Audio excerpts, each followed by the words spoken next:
हम करा रहे हैं बीपीएससी का टेस्ट सीरीज, जिसमें हम 5 तक कंप्लीट कर चुके हैं। आज हमारा बीपीएससी 6 टेस्ट सीरीज हुआ। तो हम स्टार्ट करते हैं क्वेश्चन नंबर 1 से।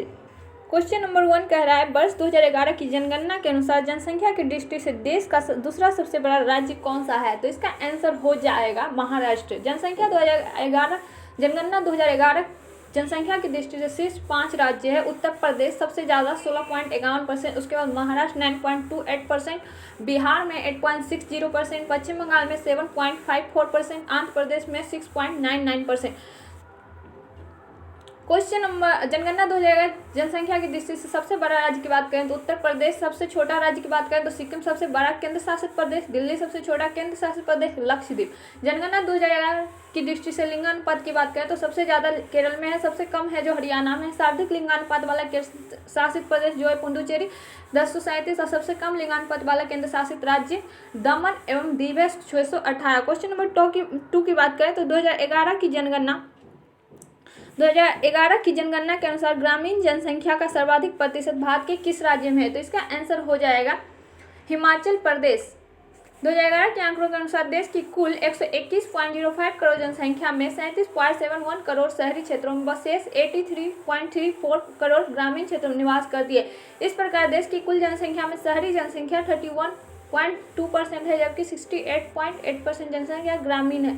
2011 की जनगणना के अनुसार ग्रामीण जनसंख्या में 12.22% वृद्धि हुआ है। 2011 की जनगणना के अनुसार शहरी जनसंख्या में वृद्धि 37.8% वृद्धि हुआ है। 10 की है। क्वेश्चन नंबर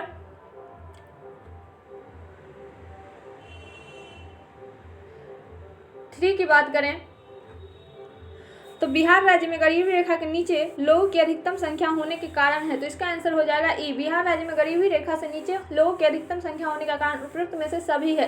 भारतीय राज्यों का निर्धनता स्तर निम्न क्रम में है। सबसे पहले बिहार है, उसके बाद झारखंड 36%, उसके बाद उत्तर प्रदेश में 31%, उसके बाद राजस्थान में। क्वेश्चन नंबर 4 बोल रहा है कि निम्नलिखित में से बिहार का सर्वाधिक नगरीय प्रतिशत वाला जिला कौन सा है? तो बिहार का सर्वाधिक नगरीय प्रतिशत वाला जिला जो है वो है पटना। सर्वाधिक नगरीय जनसंख्या वाले 5 जिले हैं पटना, भागलपुर, गया, बेगूसराय, मुजफ्फरपुर। न्यूनतम नगरीय जनसंख्या वाले 5 जिले हैं शिवहर, उसके बाद अरवल, कैमूर, खगड़िया, मधेपुरा। प्रतिष्ठा के आधार पर अनुसूचित जातियों वाले 5 जिले हैं। गया में सबसे ज्यादा अनुसूचित जनजाति है, उसके बाद नवादा में है, उसके बाद औरंगाबाद में, उसके बाद कैमूर में, उसके बाद वैशाली में। गया में 30.39% है। क्वेश्चन नंबर 5 की बात करें तो 1 फरवरी 2020 को केंद्रीय बजट 2020-21 किसके द्वारा पेश किया गया है? तो 1 फरवरी 2020 को केंद्रीय बजट 2020-21 वित्त मंत्री निर्मला सीतारमण ने प्रस्तुत किया। निर्मला सीतारमण दूसरी महिला वित्त मंत्री है जिन्होंने केंद्रीय बजट प्रस्तुत किया। इसके पहले 1970-71 में इंदिरा गांधी ने केंद्रीय बजट प्रस्तुत किया था। निर्मला सीतारमण प्रथम महिला कैबिनेट वित्त मंत्री है। निर्मला सीतारमण ने 17वीं लोकसभा के मंत्रिपरिषद में वित्त मंत्री की जिम्मेवारी दी गई। 16वीं लोकसभा के अवधि में निर्मला सीतारमण प्रथम महिला कैबिनेट रक्षा मंत्री के रूप में कार्य कर चुकी है। पीयूष गोयल वर्तमान के केंद्रीय रेलवे मंत्री है। क्वेश्चन नंबर 6 की बात करें तो सरकार ने वर्ष 2024 तक सभी घरों को स्वच्छ पेयजल उपलब्ध कराने हेतु किस मिशन को शुरू किया है? तो क्वेश्चन नंबर 6 का आंसर होगा सरकार ने 2024 तक सभी घरों को स्वच्छ पेयजल उपलब्ध कराने हेतु जल जीवन मिशन को शुरू किया है। जल शक्ति अभियान 256 जिलों में चलाया जाएगा। प्रधानमंत्री नरेंद्र मोदी ने 15 अगस्त 2019 को 73वें स्वतंत्रता दिवस के अवसर पर लाल किले की प्राचीर से जल जीवन मिशन की घोषणा की है। 17वीं लोकसभा मंत्रिपरिषद में पहली बार जल शक्ति मंत्रालय का गठन किया गया। देश के पहले जल शक्ति मंत्री गजेंद्र सिंह शेखावत बनाए गए हैं। क्वेश्चन नंबर 7 की बात करें तो निम्नलिखित में से कौन सा देश 2011 में एशियाई युवा खेलों की मेजबानी करेगा? तो 7 की बात करें तो चीन 2021 में एशियाई युवा खेलों की मेजबानी करेगा। वर्ष 2021 में नवंबर में तीसरे एशियाई युवा खेलों का आयोजन होगा। एशियाई ओलंपिक परिषद के महानिदेशक हुसैन अल मुसल्लम ने चीन में इसके आयोजन की घोषणा की है। क्वेश्चन नंबर 8 की बात करें तो क्वेश्चन नंबर 8 का है, स्त्रियों में रजोनिवृत्ति के पश्चात निम्न में से किस हार्मोन का उत्पादन समाप्त हो जाता है? तो इसका आंसर होगा एस्ट्रोजेन। स्त्रियों में रजोनिवृत्ति की स्थिति वह स्थिति होती है जब मासिक धर्म आना बंद हो जाता है। यह स्थिति साधारणतः 45 से 50 वर्ष के आसपास होती है। इस दौरान एस्ट्रोजन हार्मोन का उत्पादन बंद हो जाता है। इस अवस्था के पश्चात स्त्रियों में गर्भधारण की प्राकृतिक क्षमता समाप्त हो जाती है। एस्ट्रोजन यह गर्भाशयी एंडोमेट्रियस की वृद्धि करता है और अंडवाहिनी में के परिवर्धन को पूर्ण करता है। प्रोजेस्टेरॉन की बात करें तो यह स्तन ग्रंथियों में वृद्धि का नियंत्रण करता है। प्रोजेस्टेरॉन हार्मोन गर्भावस्था के बाद के महीनों में स्रावित होता है। टेस्टोस्टेरोन पुरुषों में शुक्राणु के निर्माण तथा चलनशीलता के लिए आवश्यक हार्मोन है। टेस्टोस्टेरोन की कमी से पुरुषों की नपुंसकता हो सकती है। क्वेश्चन नंबर 9 की बात करें तो कह रहा है 10% नियम किससे संबंधित है। तो ये सबको पता होगा। 10% नियम ऊर्जा का खाद के रूप में एक पोषी स्तर से दूसरे पोषी स्तर तक पहुंचने से संबंधित है। लिंडमैन ने 10% का नियम दिया है। इसके अनुसार शाकाहारी जंतु उत्पादक की शुद्ध प्राथमिकता उत्पादक का 10% भाग अपने में संचित करता है। जब कोई मांसाहारी जंतु इस शाकाहारी जंतु को खाता है तो वो शाकाहारी की 10% ऊर्जा संचित करता है। इस प्रकार खाद्य करी के प्रत्येक स्तर प्रथम, द्वितीय, तृतीय एवं सर्वश्रेष्ठ श्रेणी के स्तर पर उपभोक्ता केवल 10% संचित ऊर्जा को अपने शरीर भार में रूपांतरित करता है। तृतीय उपभोक्ता की बात करें तो 0.1, द्वितीय उपभोक्ता 1, प्रथम उपभोक्ता 10 और उत्पादक जो है वो 100%। क्वेश्चन नंबर 10 की बात करें तो क्वेश्चन कह रहा है पारिस्थितिकी तंत्र के जैविक घटकों में कौन उत्पादक घटक है। तो इसका आंसर हो जाएगा डी, यानी जैविक घटकों में से हरे पौधे उत्पादक घटक के अंतर्गत आते हैं। हरे पौधे सूर्य के प्रकाश का उपयोग करके प्रकाश संश्लेषण की विधि द्वारा अपना आहार स्वयं निर्मित करते हैं। जैविक घटक को मुख्यतः 3 भाग में विभाजित किया जा सकता है: उत्पादक, उपभोक्ता और अपघटक। उत्पादक घटक को स्वपोषी घटक भी कहा जाता है, जैसे पेड़ पौधे, कुछ जीवाणु तथा शैवाल इत्यादि। उपभोक्ता की 3 श्रेणी है: प्राथमिक उपभोक्ता शाकपक्षी जैसे गाय, बकरी, खरगोश आदि, हिरण। द्वितीय उपभोक्ता प्राथमिक उपभोक्ता को खाते हैं जैसे सांप, भेड़िया आदि। तृतीय उपभोक्ता प्राथमिक द्वितीय उपभोक्ता को खाते हैं जैसे बाघ, शेर आदि। अपघटक वे जैविक घटक है जो अपना जीवन निर्माण अधिकांशतः उत्पादक उपभोक्ता के मृत शरीर से प्राप्त करते हैं। क्वेश्चन नंबर 11 की बात करें तो क्वेश्चन नंबर 11 कह रहा है निम्नलिखित में से कौन सा एक भारत में बाघ संरक्षित परियोजना के अंतर्गत नहीं है। तो चिल्का भारत में बाघ संरक्षित परियोजना के अंतर्गत नहीं है। चिल्का एक झील है जो ओडिशा में, यह खारे पानी का लैगून झील है। चिल्का भारत की सबसे बड़ी खारे पानी की झील है। खारेपन में यह झील विश्व की दूसरी सबसे बड़ी झील है। दुधवा टाइगर रिजर्व उत्तर प्रदेश में स्थित है। कान्हा टाइगर रिजर्व मध्य प्रदेश में स्थित है। मानस टाइगर रिजर्व असम में स्थित है। क्वेश्चन नंबर 12 की बात करें तो क्वेश्चन नंबर 12 बोल रहा है सुमेलित करें एक सूची 1 और सूची 2 को। तो इकोलॉजी जो है पारिस्थितिकी है, सहजीवन जो है लाइकेन है, पार्थेनोकॉर्पी बिना निषेचन के फल है, माइक्रोराइजाम उच्च पादप जड़ों में कवक है। इकोलॉजी के अंतर्गत जीवधारी का उसके पर्यावरण के साथ संबंध का अध्ययन किया जाता है। पारिस्थितिकी शब्द का प्रयोग एजिट टाउंसले ने किया था। सहजीवन सिम्बायोटिक में दोनों जीवों का परस्पर लाभ होता है, जैसे लाइकेन शैवाल एवं कवक पर सहजीवी होता है। बिना निषेचन के फल का निर्माण पार्थेनोकॉर्पी कहलाता है।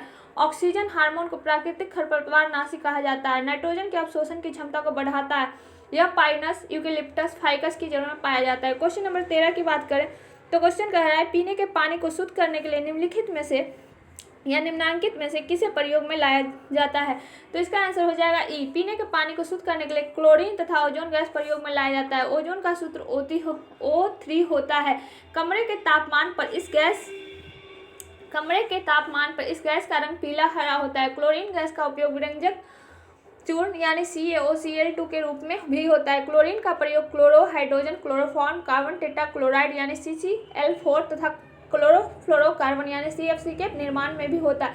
क्लोरीन की खोज सैले नामक वैज्ञानिक ने की थी। क्लोरीन का रंग तीखा होता है। क्लोरीन फूलों का रंग भी उड़ा देती है। क्वेश्चन नंबर 14 की बात करें तो रामसर सम्मेलन संरक्षण से संबंधित था। तो रामसर सम्मेलन नम या आर्द्र भूमियों के संरक्षण से संबंधित है। रामसर ईरान में अवस्थित नगर है। 2 फरवरी 1971 में रामसर में हुई बैठक के बाद इस कन्वेंशन की नींव पड़ी तथा 1975 ईस्वी में पूर्णतः क्रियान्वित हुआ। क्वेश्चन नंबर 15 की बात करें तो मार्च 2020 में मध्य प्रदेश के नए मुख्यमंत्री के तौर पर शिवराज सिंह चौहान ने चौथी बार शपथ लिया। मध्य प्रदेश के राज्यपाल लालजी टंडन ने उन्हें पद पर गोपनीयता की शपथ दिलाई। कमलनाथ के नेतृत्व वाली सरकार के अल्पमत में आने के कारण शिवराज सिंह चौहान को यह अवसर मिला। मध्य प्रदेश के राज्यपाल लालजी टंडन की मृत्यु के बाद उत्तर प्रदेश की राज्यपाल आनंदीबेन पटेल के मध्य प्रदेश के राज्यपाल का प्रभार दिया गया है। क्वेश्चन नंबर 16 की बात करें तो निम्नलिखित में से कौन सा देश महामारी के दौरान राष्ट्रीय चुनाव कराने वाला पहला देश है। तो इसका आंसर हो जाएगा दक्षिण कोरिया। महामारी के दौरान राष्ट्रीय चुनाव कराने वाला पहला देश है। 15 अप्रैल 2020 को दक्षिण कोरिया में संसदीय मतदान कराया गया। दक्षिण कोरिया के वर्तमान राष्ट्रपति मून जे इन है। क्वेश्चन नंबर 17 की बात करें तो वित्तीय अवरोध का अर्थ क्या है। तो वित्तीय अवरोध का अर्थ प्रगतिशील कराधान का प्रतिबंध प्रभाव है। वित्तीय अवरोध अर्थशास्त्र का एक शब्द है जो ऐसी स्थिति का जिक्र करता है जहां सरकार शुद्ध वित्तीय स्थिति में शुद्ध बजट लक्ष्य को पूरा नहीं करती। वैसी कराधान प्रक्रिया जिसमें कर योग्य राशि के बढ़ने पर कर की दर भी बढ़ जाती है, प्रगतिशील कराधान कहलाती है। क्वेश्चन नंबर 18 की बात करें तो बी आर अम्बेडकर द्वारा निम्नलिखित में से कौन सी किताब लिखी गई? तो इसका आंसर हो जाएगा बूट या कार्ल मार्क्स तथा जाति का उच्छेद पुस्तक के लेखक बी आर अम्बेडकर के हैं। माई लाइफ बिल क्लिंटन का है। भारत की खोज जवाहरलाल नेहरू का है। बुद्ध या Karl Marx B R Ambedkar का है। जाति का उच्छेद बी आर अम्बेडकर का है। क्वेश्चन नंबर 19 की बात करें तो मुर्गियों व अंडों के अत्यधिक उत्पादन होना क्या कहलाता है? तो इसका आंसर हो जाएगा रजत क्रांति। भूरी क्रांति का संबंध उर्वरक उत्पादन से है। धूसर क्रांति का संबंध सीमेंट उत्पादन से है। झींगा मछली का उत्पादन संबंध गुलाबी क्रांति है। भारत में गुलाबी क्रांति का जनक दुर्गेश पटेल को कहा जाता है। भारत में रजत क्रांति की जनक इंदिरा गांधी है। क्वेश्चन नंबर 20 की बात करें तो जापानी इंसेफ्लाइटिस है। तो जापानी इंसेफ्लाइटिस एक वायरल बीमारी है जो मस्तिष्क को प्रभावित करती है। यह वायरस मच्छरों के द्वारा फैलता है। इस बीमारी में सिर दर्द, बुखार, उल्टी, विचलन आदि का अनुभव होता है। इस बीमारी को चमकी बुखार भी कहा जाता है। इस बीमारी से प्रभावित क्षेत्रों में बिहार का मुजफ्फरपुर, सीतामढ़ी, चंपारण व शिवहर जिला है। क्वेश्चन नंबर 21 की बात करें तो हाल ही में भारत सरकार ने अपनी मौजूदा विदेश व्यापार नीति 2015 से 20 को कब तक के लिए बढ़ाया है? तो हाल ही में भारत सरकार ने अपनी मौजूदा विदेश व्यापार नीति 2015-20 को मार्च 2021 तक बढ़ाया है। भारत सरकार ने यह फैसला कोरोना वायरस के प्रसार और देशव्यापी पाबंदियों के कारण किया है। मौजूदा विदेश व्यापार नीति मार्च 2020 में समाप्त हो रहा था, जिसे अब 1 वर्ष के लिए बढ़ा दिया गया। क्वेश्चन नंबर 22 की बात करें तो पुस्तक A prime minister to remember memories of a military chief के लेखक कौन है? तो इसका आंसर हो जाएगा सुशील कुमार। जून 2019 में पुस्तक A prime minister to remember memories of a military chief प्रकाशित की गई है। पुस्तक पूर्व प्रधानमंत्री अटल बिहारी वाजपेयी द्वारा लिए गए रक्षा निर्णयों पर आधारित है। क्वेश्चन नंबर 23 की बात करें तो राम सेतु यानी आदम्स ब्रिज शुरू होता है। तो इसका आंसर होता है धनुषकोडी से शुरू होता है। भारत के दक्षिण में धनुषकोडी तथा श्रीलंका के पंबन ब्रिज के मध्य 48 किलोमीटर चौड़ी राम सेतु स्थित है। ईसाई या पश्चिमी लोग इसे एडम ब्रिज कहते हैं। रामायण में राम सेतु को नल सेतु की संज्ञा दी गई थी। क्वेश्चन नंबर 24 की बात करें तो किस स्तर यानी डेसिबल से अधिक की ध्वनि खतरनाक ध्वनि प्रदूषण कहलाता है? तो इसका आंसर हो जाएगा 80 डेसिबल से अधिक की ध्वनि खतरनाक ध्वनि प्रदूषण कहलाता है। ध्वनि की तीव्रता का मात्रक डेसिबल है। ध्वनि एक प्रकार का कंपन या विक्षोभ है। सामान्य फुसफुसाहट का स्तर 15 से 20 डेसिबल होता है। डेसिबल मान एक निश्चित संदर्भ बिंदु के लिए तरंग की तीव्रता का लघुगणक अनुपात होता है। WHO ने 75 डेसिबल के ऊपर की ध्वनि को स्वास्थ्य के लिए हानिकारक माना है। क्वेश्चन नंबर 25 की बात करें तो प्रशीतलन खाद्य परीक्षण में मदद करता है। तो प्रशीतलन खाद्य परीक्षण में जैव रासायनिक अभिक्रियाओं की दर को कम करके मदद करता है। खाद्य परीक्षण खाद्य पदार्थों को उपचारित करने और संभालने की एक ऐसी प्रक्रिया है जिससे उसके खराब होने की प्रक्रिया को रोका जा सकता है। खाद्य पदार्थ सूक्ष्म जीवाणु एवं एंजाइमों, कीट, कृमि, चूहों आदि की वजह से खराब होता है। प्रशीतलन एक ऐसी प्रक्रिया है जिसमें किसी बंद स्थान के अंदर का तापमान कम किया जाता है और वहां पर रखे पदार्थों की गर्मी को दूर करके उसके स्थिर तापमान पर रखा जाता है। क्वेश्चन नंबर 26 की बात करें तो मौर्य काल में सीता से तात्पर्य है। तो मौर्य काल में राजकीय भूमि से होने वाली आय को सीता कहा जाता है। राजकीय भूमि व्यवस्था को करने वाला प्रधान अधिकारी सीताध्यक्ष कहलाता था। भूमि पर राजा का स्वामित्व होता था। इसका उल्लेख मेगास्थनीज स्ट्रेबो एरियन ने भी किया है। मौर्य काल में सीता भूमि सरकारी भूमि होती थी। बिना वर्षा के अच्छी कृषि होने वाली भूमि को अदैव मार्तिक कहा जाता था।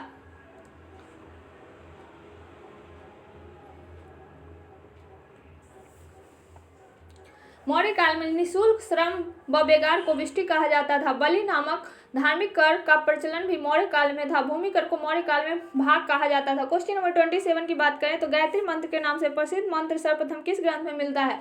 तो इसका आंसर हो जाएगा ऋग्वेद में। ये सूर्य देवता सावित्री को समर्पित है। गायत्री मंत्र में 8 अक्षरों के 3 चरण होते हैं। ऋग्वेद भारत का सबसे प्राचीनतम वेद है। गायत्री मंत्र के रचयिता विश्वामित्र थे। ऋग्वेद के 3रे मंडल में गायत्री मंत्र का उल्लेख मिलता है। ऋग्वेद के पुरोहितों को होता या होतु कहा जाता था। क्वेश्चन नंबर 28 की बात करें तो क्वेश्चन नंबर 28 है निम्नलिखित देशांतरों में से कौन सा भारत की प्रमाणिक मध्य रेखा कहलाता है? तो इसका आंसर हो जाएगा 82 डिग्री 30 मिनट पूर्वी मध्य रेखा भारत की प्रमाणिक मध्य रेखा कहलाती है।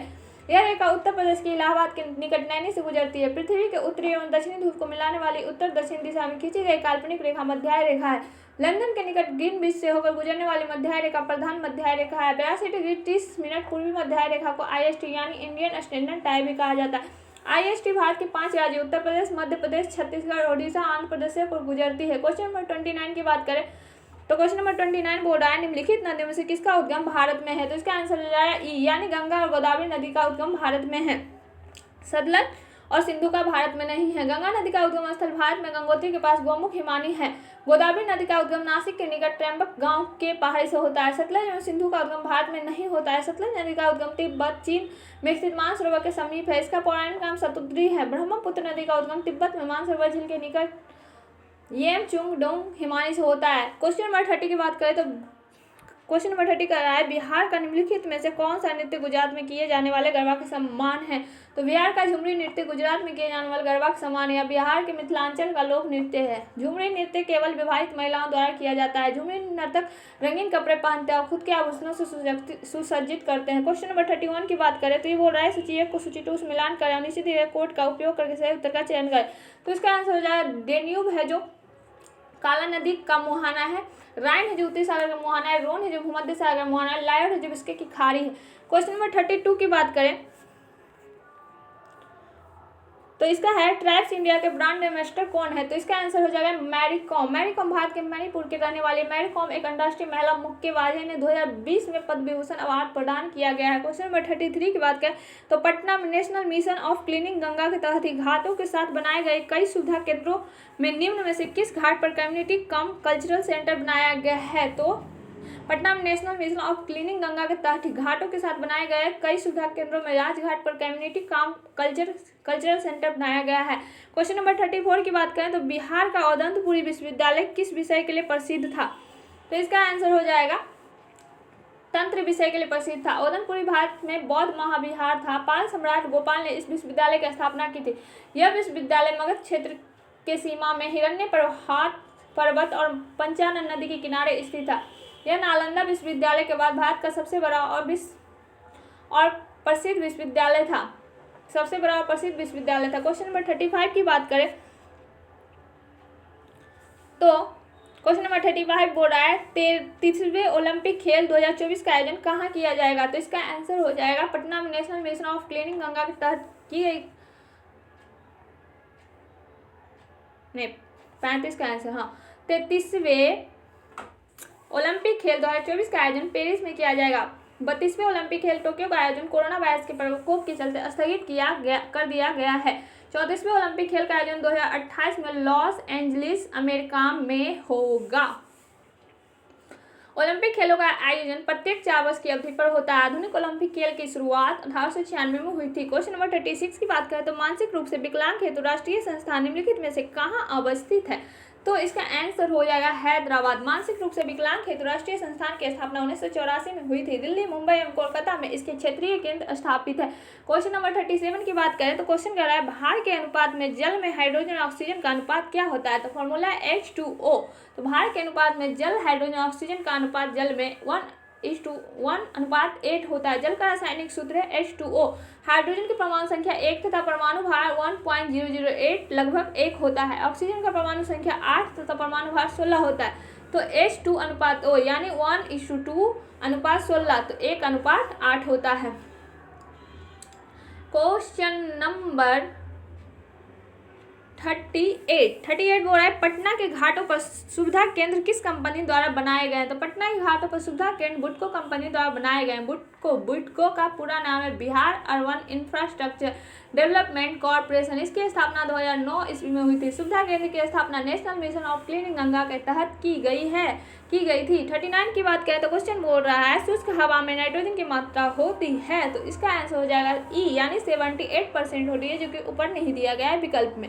वायुमंडल में सर्वाधिक मात्रा में नाइट्रोजन गैस मौजूद है। वायुमंडल में ऑक्सीजन 21% पाई जाती है। ऑर्गन की मात्रा 0.93% पाई जाती है। कार्बन डाइऑक्साइड 0.03% मात्रा में पाई जाती है। क्वेश्चन नंबर 40 की बात करें तो यदि पृथ्वी पर पाई जाने वाली वनस्पतियां समाप्त हो जाएं तो किस गैस की कमी होगी?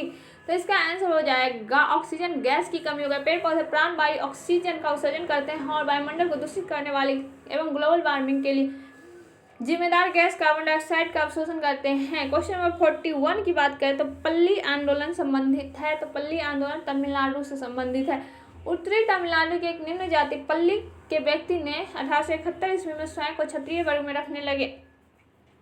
वे अपने को बनिया कुल क्षत्रिय कहने लगे या विधवा पुनर्विवाह का निषेध जैसे उच्च जाति के रीति रिवाज का अनुसरण करने लगे। क्वेश्चन नंबर 42 की बात करें तो ब्रिटिश शासन को भारत से उखाड़ फेंकने के लिए इनमें से किसने फ्रांसीसियों की मदद मांगी थी? तो इसका आंसर हो जाएगा बी। ब्रिटिश शासन को भारत से उखाड़ फेंकने के लिए टीपू सुल्तान ने फ्रांसीसियों से मदद मांगी थी। टीपू सुल्तान 1782 में मैसूर का शासक बना। टीपू को मैसूर का शेर भी कहा जाता था। नंजुडेश्वर मंदिर यानी कर्नाटक को टीपू ने एक हरे रंग का शिवलिंग भेंट किया था। चतुर्थ आंग्ल मैसूर युद्ध 1799 में टीपू की मृत्यु हो गई थी। क्वेश्चन नंबर 43 की बात करें तो 43 बोल रहा है महात्मा गांधी के द्वारा राष्ट्रीय कांग्रेस को कितने अधिवेशनों का सभापतित्व किया गया? तो इसका आंसर हो जाएगा 43 का। महात्मा गांधी द्वारा भारतीय राष्ट्रीय कांग्रेस के एक अधिवेशन का सभापतित्व किया गया। दिसंबर 1924 में गांधी जी ने बेलगांव कांग्रेस अधिवेशन की अध्यक्षता की थी। इस अधिवेशन में स्वराज्य नेता कांग्रेस के विभिन्न अंग के रूप में कांग्रेस के नेतृत्व में विधानमंडल में अपना काम करते रहेंगे। इस निर्णय को मंजूरी प्रदान की गई थी, इसलिए इसका आंसर ई हो जाएगा। क्वेश्चन नंबर 44 की बात करें तो काकोरी षड्यंत्र केस किस वर्ष हुआ था? तो इसका आंसर हो जाएगा सी, यानी काकोरी षड्यंत्र केस 9 अगस्त 1925 को हुआ था। काकोरी रेलवे स्टेशन के समीप 8 डाउन ट्रेन जो सहारनपुर से लखनऊ जा रही थी को क्रांतिकारियों द्वारा लूट लिया गया। सरकारी खजाना लूटने का विचार रामप्रसाद बिस्मिल्ला का था। इस कांड के आरोपी रामप्रसाद बिस्मिल्ला, राजेंद्र लाहिड़ी, रोशन सिंह, असाफुल्ला खां को 1927 में फांसी दे दी गई। साचिंद्र नाथ सल्यान को आजीवन कारावास की सजा दे दी गई। क्वेश्चन नंबर 45 की बात करें तो 45 बोलता है आधुनिक हिंदी साहित्य का पिता किसे माना जाता है? तो इसका आंसर हो जाएगा हरिश्चंद्र, भारतेंदु हरिश्चंद्र को। इनका जन्म 9 सितंबर 1850 को वाराणसी में हुआ था। उनकी प्रमुख रचनाएं भारत दुर्दशा, चंद्रावली, सत्य हरिश्चंद्र आदि हैं। कवि वचन सुधा एवं हरिश्चंद्र मैगजीन भारतेंदु हरिश्चंद्र के द्वारा पत्रिका निकाला गया। क्वेश्चन नंबर 46 की बात करें तो 46 क्वेश्चन कर रहा है भारतीय संविधान में कितने मूल कर्तव्य दिए गए हैं? तो इसका आंसर हो जाएगा ई। भारतीय संविधान के भाग 4 का के अनुच्छेद 51 का 11 मूल कर्तव्य दिए गए हैं। 86वें संविधान संशोधन 2002 के द्वारा प्रत्येक माता पिता अथवा संरक्षक द्वारा 6 से 14 वर्ष तक की आयु के बच्चे को शिक्षा प्रदान करवाना 11वें मूल कर्तव्य के रूप में जोड़ा गया। 42वां संविधान संशोधन अधिनियम 1976 द्वारा मौलिक कर्तव्य को सरदार सोहनसी समिति का सिफारिश पर संविधान में जोड़ा गया था। मौलिक कर्तव्य जनता हेतु बाध्यकारी नहीं है। मौलिक कर्तव्य नागरिकों के उत्तरदायित्व को निर्धारित करता है। क्वेश्चन नंबर 47 की बात करें तो निम्न में से कौन सा जिला भारत को अंतर्राष्ट्रीय सीमा पर है? भारत की अंतर्राष्ट्रीय सीमा पर है तो किन्नौर हिमाचल प्रदेश के उत्तर पूर्व में स्थित एक जिला है। इसका मुख्यालय रिकांगपिओ है। प्राकृतिक दृश्यावली से भरपूर जिले का सीमा तिब्बत से सटी हुई है, जो इसे सामरिक दृष्टि से भी महत्वपूर्ण बनाती है। क्वेश्चन नंबर 48 की बात करें तो भारत में रजत क्रांति किससे संबंधित है? तो ये तो अभी बात की हुई थी अंडा और चिकन उत्पादन से। क्वेश्चन नंबर 49 की बात करें तो भारत का हिमाद्री स्टेशन स्थित है तो ये है आर्कटिक में। वर्ष 2008 में भारत सरकार के विज्ञान एवं प्रौद्योगिकी मंत्रालय द्वारा हिमाद्री अनुसंधान केंद्र की स्थापना की गई थी। भारत के दक्षिण गंगोत्री, मैत्री और भारतीय नामक शोध संस्थान अंटार्कटिक में स्थित है। अंटार्कटिक महाद्वीप को श्वेत महाद्वीप या बर्फीला महाद्वीप या विज्ञान को समर्पित महाद्वीप कहा जाता है। उत्तरी ध्रुव के पास स्थित आर्कटिक के क्षेत्रों में ध्रुवीय भालू पाए जाते हैं। दक्षिणी ध्रुव में अंटार्कटिक महाद्वीप में पेंगुइन पक्षी रहते हैं। उत्तरी ध्रुव के पास स्थित आर्कटिक के क्षेत्रों में ध्रुवीय भालू पाए जाते हैं। क्वेश्चन नंबर 50 की बात करते हैं निम्न में से सबसे बड़ी पर्वत श्रृंखला कौन सी है? तो इसका आंसर हो जाएगा एंडीज पर्वत श्रृंखला विश्व की सबसे बड़ी पर्वत श्रृंखला है। यह दक्षिण अमेरिका महाद्वीप के पश्चिमी तट पर उत्तर से दक्षिण तक 42 किलोमीटर तक फैली यानी 7242 किलोमीटर तक फैली है। इसकी सबसे ऊंची चोटी एकांकागुआ है। एकांकागुआ विश्व का सबसे ऊंचा ज्वालामुखी पर्वत है जो मृत ज्वालामुखी है। एंडीज पर्वत की दूसरी सर्वोच्च चोटी ओजस डेल सलाडो है जो एक प्रसुप्त ज्वालामुखी है। एंडीज पर्वत पर ही विश्व की सबसे ऊंची सक्रिय ज्वालामुखी माउंट कैटोपैक्सी स्थित है। तो आज हमारा बीपीएससी टेस्ट सीरीज 6 का ये 50 क्वेश्चन कंप्लीट हुआ। नेक्स्ट लेक्चर में हम 50 क्वेश्चन और करेंगे, फिर थर्ड लेक्चर में कंप्लीट करें। Thanks for